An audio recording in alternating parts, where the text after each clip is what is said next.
All around us, technology is helping to create new communities. New online services are providing the platforms to build trust between strangers and supporting a reinvention of old market ideas like swapping, renting, and lending.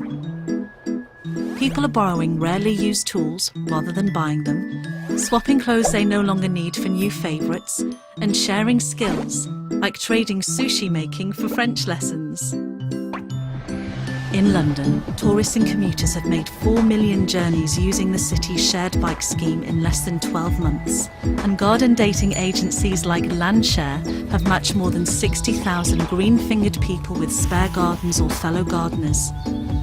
These ideas are part of a growing movement called collaborative consumption. So what does all this mean for the world of public services? Nesta brought together a group of leading thinkers to explore this question and show how using technology to enable trust between strangers might help reinvent our public services. The group looked at successful projects like The Good Gym, a service in London's Tower Hamlets which pairs runners with isolated, less mobile people in their area.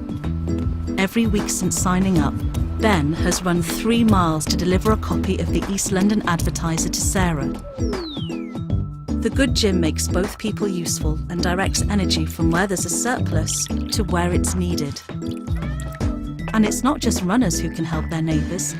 Southwark Circle is a new service in South London which helps older people share their time and skills with others in their area. The members put in a few hours each week or month to give practical help with things like putting up shelves, digging over the garden, or setting up a Facebook page. Along the way, members meet other people in their community, reducing isolation and building resilience, which helps reduce demand on services.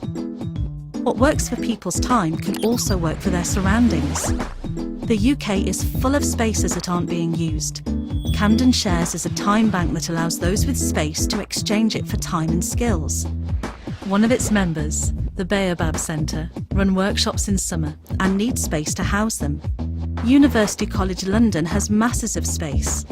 Through Camden Shares, the Baobab Centre gets the space they need and in return bring a new community into the university. All these ideas depend on the power of technology to enable trust between strangers.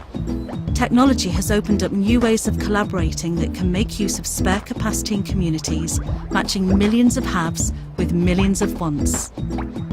If our public services could design ways to use that spare capacity, they could provide an alternative solution to some of our most pressing social challenges. Public services could be transformed from a provider of services to an enabler of participation and social engagement. To find out more about how to enable trust between strangers, visit nesta.org.uk/collaborative consumption resources.